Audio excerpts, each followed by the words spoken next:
Hello and welcome back to the channel.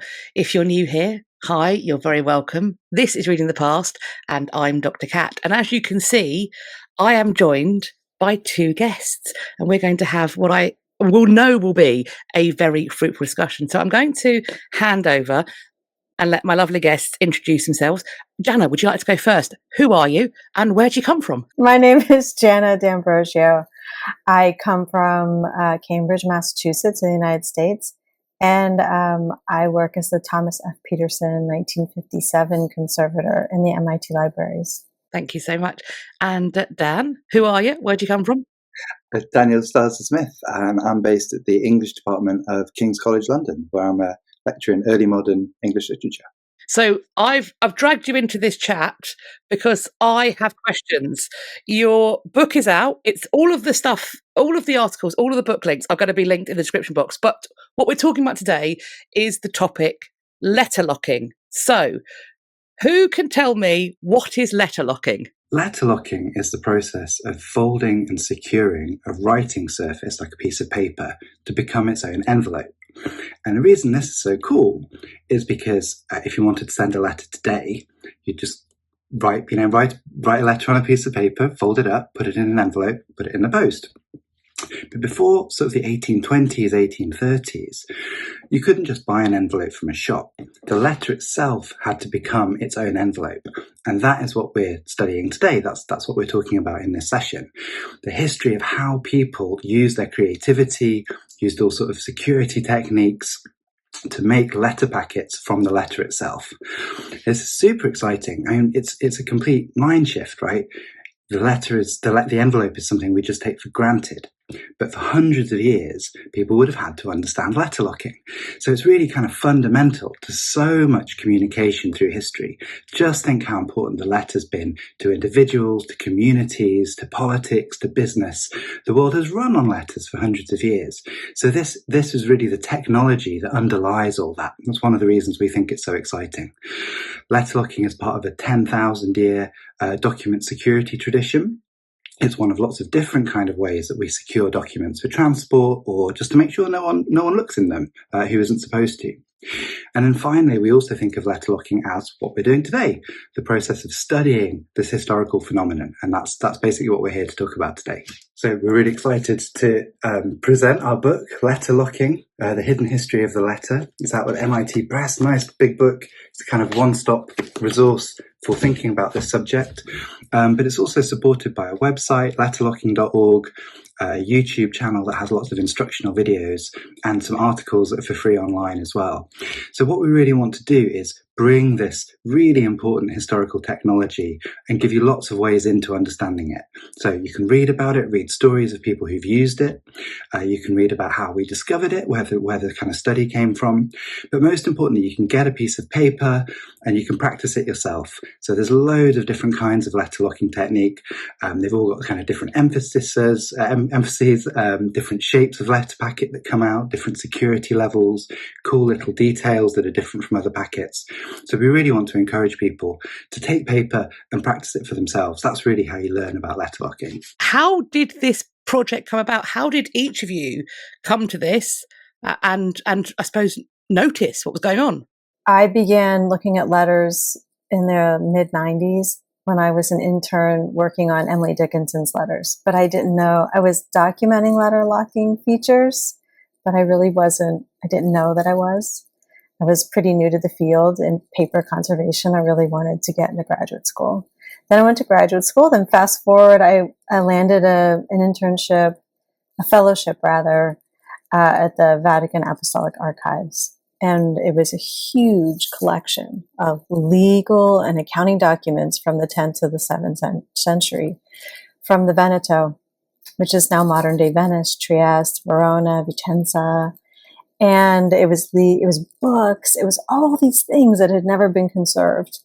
And so on like the second day, I saw these slits and cut off corners and creases in which were letters. And I was, as conservators, one of the first things you ask is, what do I fix and what do I leave? And these little bits looked like damage to me.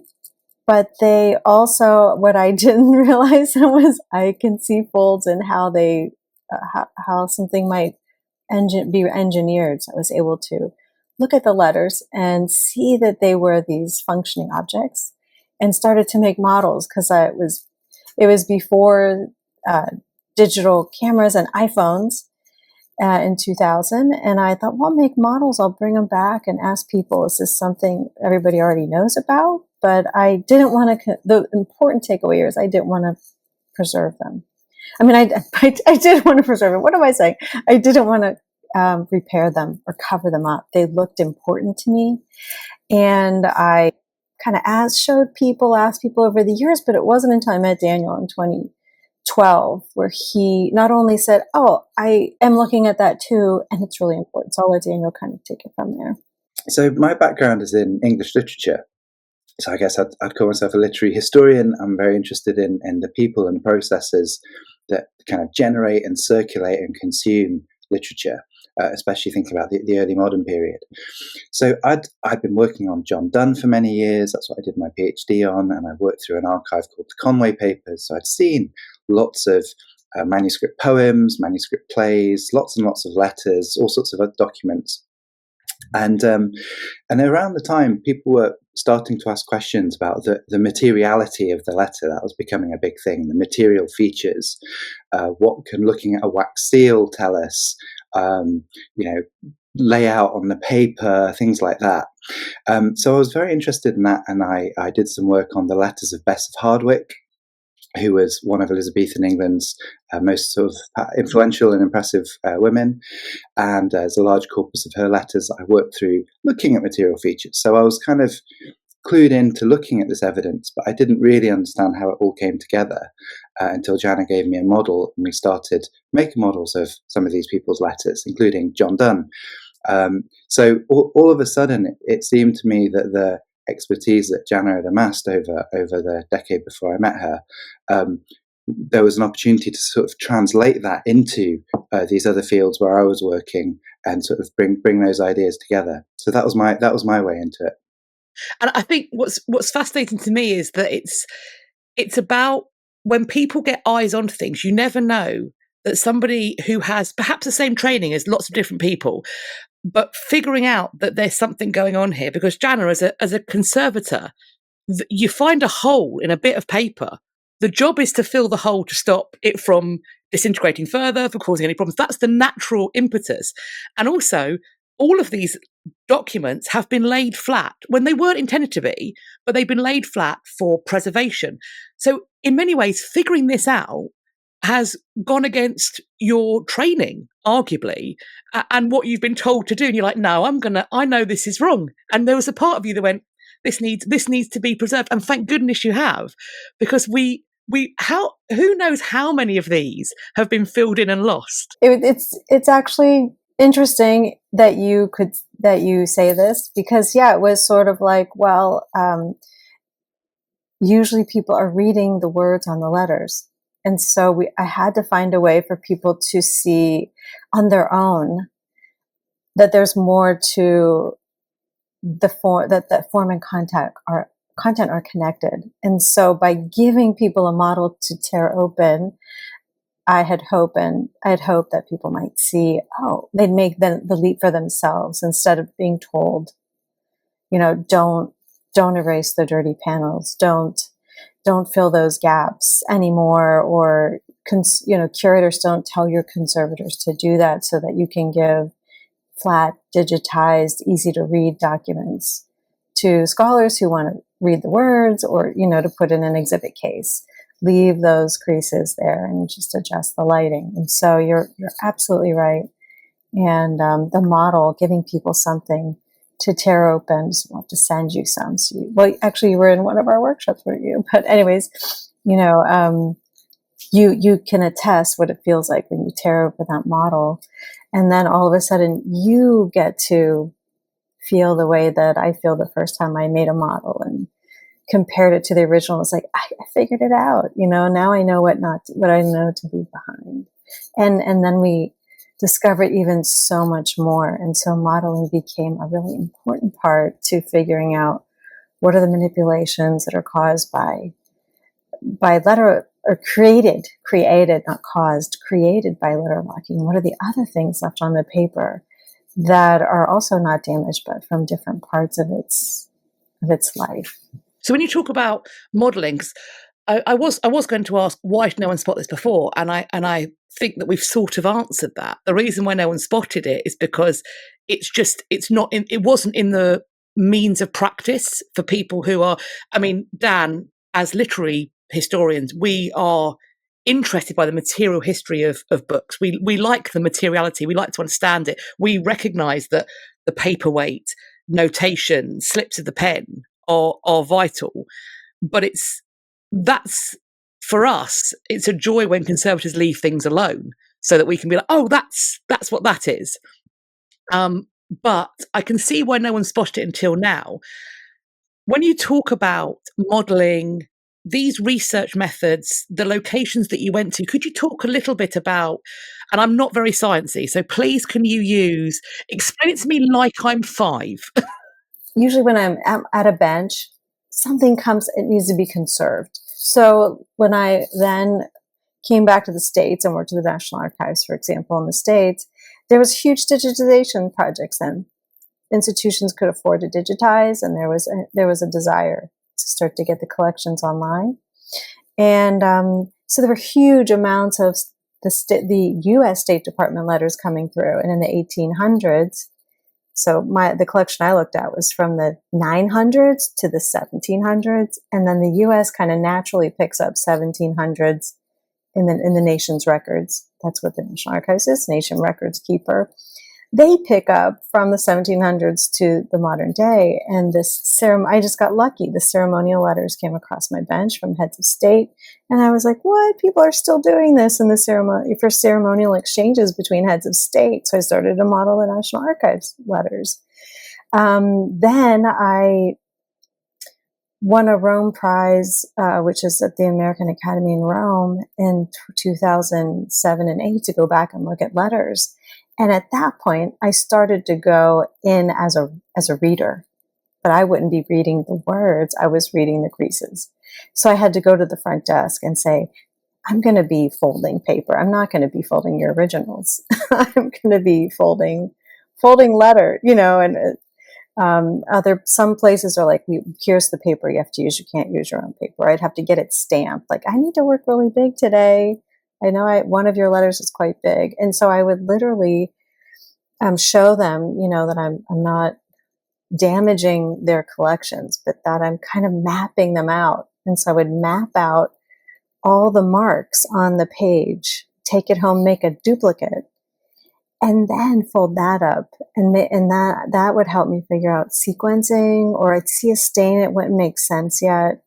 And then all of a sudden, when I started to kind of reverse engineer the letter to like follow the clues, it's like, if you remember the old connect the dot books when you were a kid, you'd see all these little dots and you'd fill it in, and oh, that's a tiger, oh, that's a rainbow, whatever. It's sort of like that. You drop in all the little slits, and then when you can get them to line up and make the model, lock the letter, and then unlock it and bring it back to the archive and see, wow, I figured it out. This is how it matches. Oh, that indicates it tucked because it can't fold any other way. Or, oh, that's interesting. And so that's kind of like a playful way I'm learning from my colleagues like Daniel and other literary scholars like Nadina Ackerman. Like, they're like, we don't do that when we go in a reading room. We literally read the words. So when I finally met them, I was like, I found the coolest letterlocking technique by John Donne, after Daniel giving me a list. Like, what does it say? Why is he doing that? It's very high security.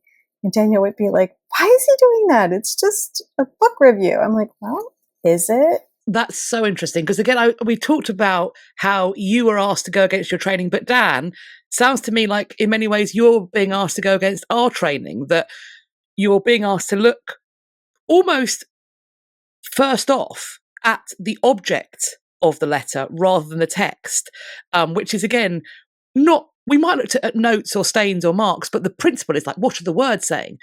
But it sounds to me like these locks and the styles that are being put forward, they might actually reinterpret or reshape the way we understand the text. How's that been, and what techniques are you using? Understand it and also approach it. It's certainly true that when I'm in an archive now, I will tend to flick to the back page of a letter and have a quick look before reading the contents, because on the back you can often, start making an educated guess about what the letterlocking process was, or there's evidence on the pages without writing that can contribute to your understanding of the letterlocking. So you're absolutely right. I mean, there's a way in which the first thing you do is mentally erase the text on the page, so you can see the creases, evidence of tearing, evidence of sealing wax or other kinds of locks that have been put onto it. So it's certainly been a new way of looking at documents, even as someone who is interested in book history and manuscript circulation. And I think the thing to say is, because Jana's starting from a conservation perspective, every tiny detail has to be accounted for her before she can start fixing something. And I think it's quite easy for someone who doesn't have that responsibility to sort of maybe jump to conclusions and assume they know what they're looking at. So it has been a great education, slowing down and paying attention to the details. I will say though, as someone with a literary background, it does in a sense come quite naturally to connect form and content. If we're thinking about a poem, one of the first questions we ask about it is, well, is it one of those 14-line poems or is it one of those 12-book poems? And they come with different assumptions, and we read their contents in very different ways with that knowledge. And so I think starting to understand certain kinds of letters as perhaps having a certain kind of meaning or having a certain kind of addressee help so that the kind of that material content of it, the way it's been treated, the way it's been handled, the level of security it's been given, that really does help you understand that the tone or the import or the intention maybe of the letter writer. So yes, you're absolutely right. There's the bringing together of the kind of literary historical methods and the conservation book science methods has been really exciting, because we've both had to look at letters in ways we weren't trained to. But yeah, it's that connection between form and content, I think, is one of the most exciting ones for me as a literary scholar. When we think about why letters are written, we think about the purpose behind them, the intention. But when it comes to locking, as they're writing that letter, they know the intention is to lock it. So the choices they're making are based upon the fact they're going to do this thing next to it. And as with all research that's so fascinating, and you have found brand new things that are in articles that I will be linking, as well as your fabulous book that I will also be linking. But when finding these new things, it then transfers out, because Hollywood is going to have to reassess how they present things, because no more can we have a simple scroll with one wax seal upon it. No more can we have a threefold with open end with a singular wax seal upon it. Cannot happen anymore. Needs to be more complex. We need to, in the same way that I don't ever want to see corsetry placed next to the skin, there needs to be a shift underneath. From now on, I will no longer be pleased without seeing locked letters. And with that being said, could you perhaps talk to me about some examples of, let's call them heavy hitters from the past, the names with the cachet in historical fiction, people that we see on screen a lot, whose letters need to be changed the most? Well, you're totally going to out us. It's a guilty pleasure or pain to, suffering to watch the movies and be like, it's easy to fold it short. The short edge 6 times and then again to show it's a love letter. Go to the library, please. Look, this is a love letter. I think we are now once again, for people who watch Reading the Past, we're probably going to once again spoil historical fiction for you. You're going to be there with your friends and family, pausing the box, going, "This is again."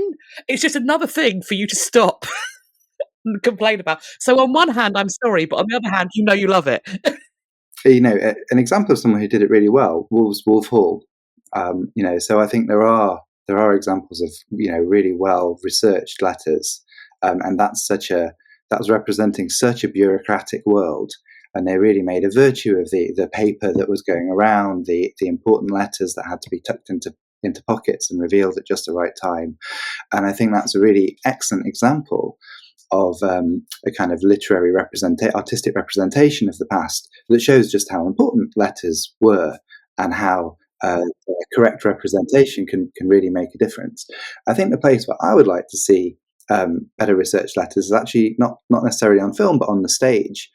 And I think when I go and see a Shakespeare play, I'm often thinking, what's that?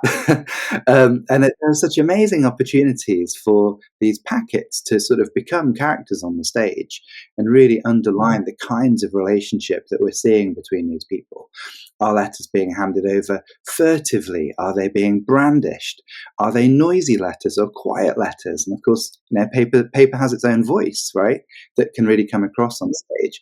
Is there a big wax seal that tells us this is super secret? Or, so there are so many things that you can do to help illustrate those moments of connection on, say, a Shakespearean stage. And we've done some experimenting with the Merchant of Venice. That's one of the bits of research that we did together. I think there's tons of potential for Shakespearean letters to use the findings of letterlocking to make not just historically accurate, but historically suggestive models that can tell us about the action on the stage. You talked about getting a sense of, from the way the letter is locked, it's supposed to be secret. I want some roundabout questions that may connect. Do individuals have set styles for the way they lock letters, or do they mix and match a bit more? Can you tell, for example, a Cecil letter from its locks? I think that's a really great question. And what we found, one of the big early insights of letterlocking was that an individual might use various different kinds of methods. And so that really set us off, because, of course, if you know one method and it's fine, why would you need more? Right? So that's where we started saying, are there different contexts that require different kinds of letterlocking? Do you use different methods if you're writing to different recipients? Do certain kind of messages require higher and lower security? So it was the fact that an individual might have various kind of methods that got us sort of asking a lot of the core questions at the heart of our book. And I think the answer is that there's no set answer. It's not that on a Monday when you're writing to this person, you use this kind of method. But if you want your letter to be more secure, certainly we know which ones are more secure and people are using them in those contexts. What we then see is that people do develop kind of letters that express their personality. So there's a huge amount of potential here for playfulness. We see that in Emily Dickinson's letters, the way she's folding things down so that words match in certain kind of ways. We're seeing that in the early letters of John Donne. He's not folding his letters like anybody else that we've seen in our study of 250,000 documents. So there is evidence there that people are sort of expressing something unique about themselves. They are embodying their personality or their character into the way that they're folding and sealing their letters. Like Daniel was saying, he might be using a technique we see Elizabeth use, or Walsingham, Queen Elizabeth I, that is, or people in her Privy Council, like her Secret Service type people. They might all cut the corner off of a letter, fold the letter up, make a slit, put the wedge through the triangle shape, the narrow part through. But John Donne is playful. That's one of the ways where you can start to look and say, oh my God, I know I've learned letterlocking. I know the techniques. I know the traditional genres of that time. And John Donne is playing with it. And the takeaway for me was I could document that democratically and then say to Daniel, he's doing this thing that I've not seen anyone else do. Why? And Daniel's like, that's so John Donne, and I'm like, well, what do you mean? And so it's as unique as a signature, the way people are locking in their kind of tiny, tiny parts. You might have someone super inventive and like that, or we see triangular packets, we see things with all sorts of elaborate booby traps. But those people, you'll also find them using the tuck and seal, which is the standard method. So, that's the equivalent of folding up your letter, putting it in an envelope, not really thinking about it. This is the standard way that anybody could send a letter. So the people who are doing the elaborate methods are also sometimes sending perfectly plain standard business letters. So it's not that you have your kind of signature style that you always use. People change, people adapt to circumstances. This is that's one of the things we're sort of seeing from following individual habits. Daniel's spot on. And with that said, it'll be interesting to see all the corpus of Elizabeth I's letters. There's so many of them. The ones we've seen, the one I've seen, we don't see her doing what Daniel's saying, the tuck and seal, for example. She's doing everything else, whether it's lower security or no security, but she kind of stays away from that tuck and seal, which I think is kind of interesting, but maybe we just haven't found it. But usually in a Renaissance period, the 1500s, 1600s, we see the tuck and seal, for example, kind of emerging as a common way that was preserved. But what else was out there? And so it's really thrilling to find things like the booby trap and the dagger trap you've talked about earlier. In this dagger trap, is there anything sharp or stabby involved in somebody who gets into this letter when they shouldn't? Is that where the name comes from? That's where the name comes from. So there's an internal booby trap shaped like a dagger. And so it's sliced out from the paper. And so you imagine the paper folds away, but the dagger is still sticking up. When you fold it, you leave this sticking out. You then thread it through a series of slits, and then you sew through it, and then you put seal on. So what happens is that when the paper gets stabbed, but not by the dagger. What happens is that when you tear open this letter, you break the silk kind of floss thread. You have to tear that. But then the dagger itself breaks in 3 different places. So you can't, if you were trying to break into this letter, it would be almost impossible to kind of recreate this internal piece. So it's a great way of kind of authenticating your documents. You can't stop somebody breaking into a letter. It's only made of paper. It's designed to be open, right? It's not a concrete box. So when it comes to security, it's not so much about making something impenetrable, but making it clear that it has been broken into and your security network has been breached. So an internal booby trap, this piece of paper shaped like a dagger, is still attached at one end to the rest of the paper. In the opening process, it sort of explodes like a booby trap in 3 different places. And so that's the definitive feature of the dagger trap. One of the other ones you talk about is Mary Queen of Scots' last letter before her execution. Is that a high security document? Yeah, absolutely. And in fact, it also has a sort of dagger-shaped protruding lock that is attached at one end. So in our system, they have similar levels of security because we have 3 different layers of kinds of lock, and one that is made from the same paper as the writing paper, and that is still attached to the paper, is our highest kind of security lock. Because if you break it, you can't substitute another piece of paper, because it'll be clear that you've kind of faked it, unless you're a spy genius. So that's why a lock that's still attached at one end is so important to our study of security. And absolutely, Mary Queen of Scots' dagger trap has one that wraps around and wraps through several times, kind of making a kind of tight little knot at one end of the packet. Well, if anybody knows the need to have secured letters and for people to know when they've been read, it would have been Mary Queen of Scots awaiting her execution, wouldn't it? We also ask the question, you have to really trust your letter lockers, because if you don't put your wax here, or you don't cut it a certain way, or she writes on 4 sides of the sheet of paper, maybe all she added was a quill and ink and paper and maybe a kitchen knife in her space before what had happened to her. She must have had a very high level knowledge of how to do this lock, because the evidence points to her not having the tools to do it the typical way. But she knows her paper, she's folded it a certain way so that she has a very slim lock. So she must have had a lot of confidence to fold this letter, because this one thin layer, it's like a very long, like a sword shape almost.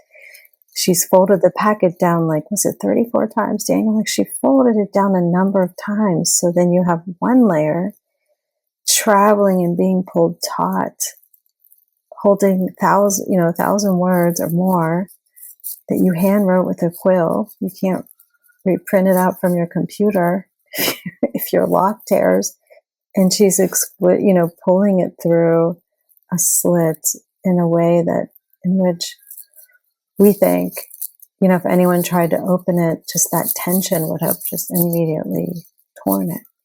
So she knows how to do it a certain way so she can have workarounds, right? Like improvise to still build security in some sort of way in the wrapping of one layer around many layers. And that was pretty interesting to say. I bet you there must have been some sort of training for everyone to kind of know how to do the letters, especially, I would say, women. Like, I think they must have been exquisite letter lockers themselves because their very lives were at stake. I think that's such an important point about how long that letter is. And, one mistake and you tear your own lock and you'd have to start again. And of course, that's not, not really in that position. And as you say, this is such an important letter. I mean, it's not only the last letter she writes, it's her will. She says who she's leaving her property to. And it's a bid for martyrdom. This is the document that she's hoping will establish her as a martyr for her cause. So she's well aware of the extensive personal and political ramifications that this is, and spiritual ramifications that this letter is going to have. So it really needs to be secured tight so that people can't tamper with it. You mentioned that she had to improvise with what she had. Well, I have in front of me a sheet of A4 paper, and I have scissors, and I have I purchased stickers that are wax seals. Could you? I'm going to turn my phone. I've got my phone on a tripod. I'm going to turn a recorder on so that you can see what I'm doing, because I think if people wanted to, they could perhaps join along and do this at home if they so chose. Could you perhaps talk us through locking a letter? Absolutely. Maybe we won't do the 42-step dagger lock. Something similar, something less intense, I fear. Tell us some of your favorite ones, Dr. Cat, and then we'll tell you. We'll see if we can talk you through it. We want you to shine. The one with the triangle. Can we do a triangle one? We can do a triangle one. Absolutely. Fabulous. Do you want to do it like John Donne? Do you want to do it like Queen Elizabeth I? How do you want to? Let's do Elizabeth I. Let's do Elizabeth I one. Maybe you can prepare the paper. So what people might often have done is taken their left edge and fold it in. So this isn't letter locking, this is preparing your letter for writing. And fold in about an inch or so from the left. And then, this is the key step at this point, you're going to unfold it again. So you don't want that folded down. What you want is a nice crease running down the left margin. And that is your writing margin. So obviously you couldn't buy pre-lined, pre-margined paper. But then when you write your letter, you can use this as your margin. I've signed it in the bottom corner too. So that's your first step. But make sure you unfold that margin. And then you're going to fold short edge to short edge. And make a hard crease. Best to get your fingernails in, really make a nice, the sharper the crease is, the neater the packet at the end. Then you unfold. Then you're going to fold up to the center crease, that short edge. Right below it, you'll fold the bottom edge up and the top edge down.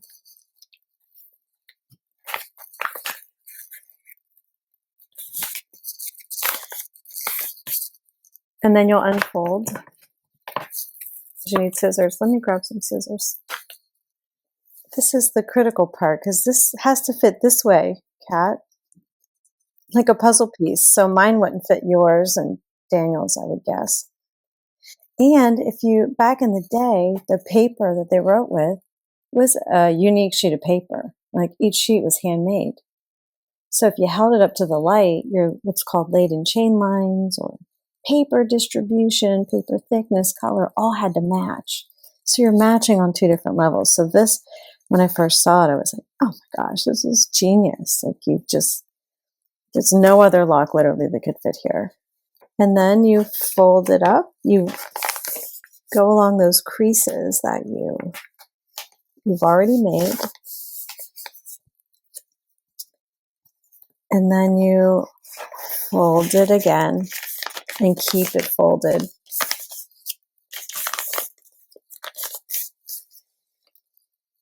Then you'll fold short edge to short edge and keep it folded. And does this start to look a little familiar? This is your letter package shape. Now you have flappy side, accessible edge, inaccessible edge. Which side do we want to bind shut? The flappy edge. The flappy edge. Yeah, Flappy edge. that's right. You want to.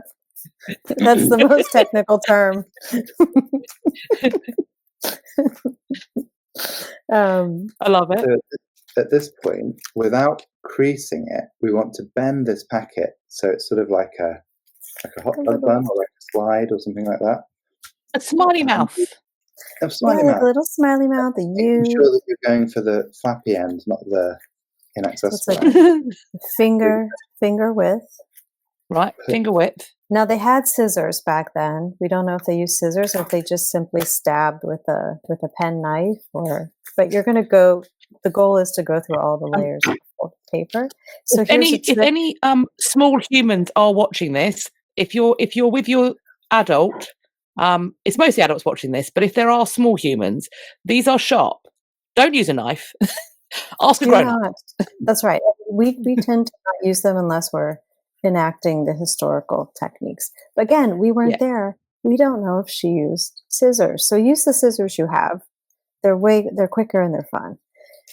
And you'll want to place closer to where the two arms of the scissors connect, and you're going to cut through all the layers. You don't want to cut it off, but what you're going to pull all the layers on one side of the slit in one direction, and all the layers in the other side of the slit in the other direction. Pick up your lock again, and you're going to put that through, tip first, through all those layers. So you can see that's gone through there. Don't pull it too far, because we want this to be nice and generous so that when it folds over, it looks very beautiful on the other side. It's going to look, that's how it's going to look eventually. See? So you don't want it pulled tight so you only get a little bit. And then what we need to do is do something about this. So the easiest thing to do is bend it back to the edge and tuck it away.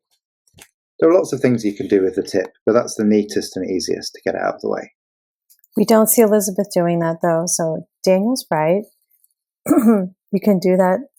We do see Burley doing what Daniel showed us so far, but Elizabeth often has herself or someone cut off the tip, and then she splays it.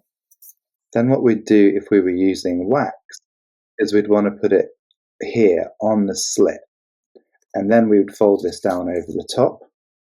And if we wanted to, we could put another decorative blob of wax here. I think for people folding it who've got the sticker, probably the easiest thing to do is put it over here just to stick things down. So it's not historical, but if you've got a sticker at home, you might just want to put it there. And then you can write your address on the other side. And you could put this in the mail, and it sends, it arrives. Make sure to leave room for yourself. That is amazing. Thank you. And I think I know you also have videos where you do letterlocking tutorials that I will link in the description box. Before I let you both go, thank you so much for giving up your time and talking to me. I am going to put you on the spot with my last question. You don't know what this question is. As Dan and I go way back, I'm going to put him on the spot first because I feel like that's only fair. Good. Dan, my question for you is, why does history matter? Wow, that's a great question to put me on the spot. Sorry, not sorry. I think one of our really big challenges as human beings, as societies, is to understand people who aren't us.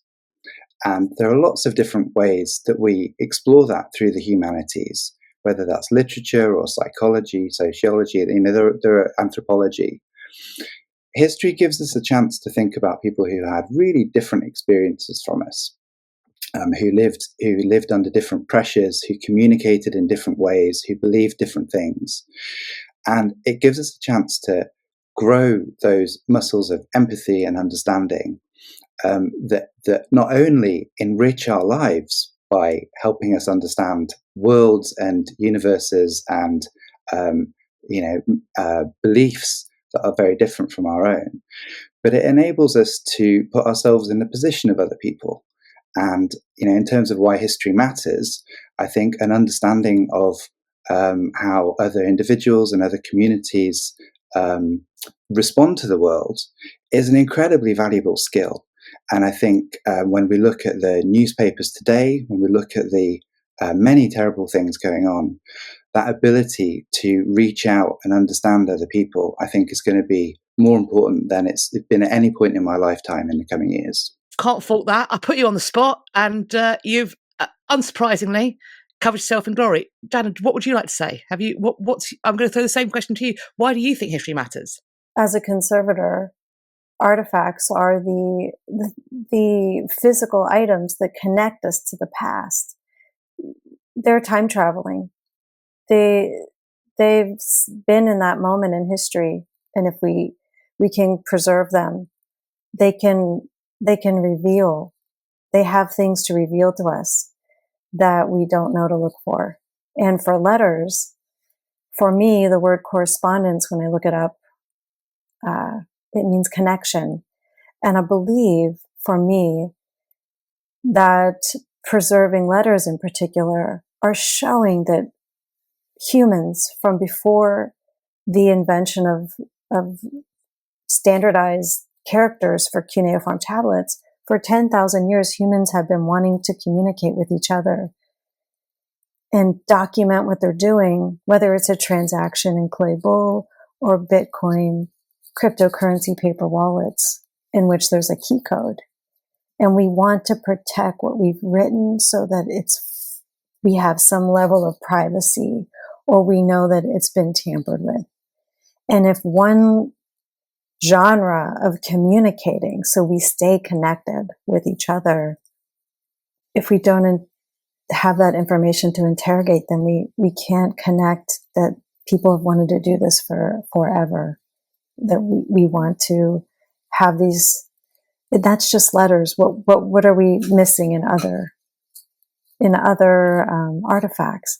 And so I think that by having artifacts and through stories or things written down in the written word, we can start to re-understand the past so that it can inform us for the future. And I think it just helps us show that we don't have to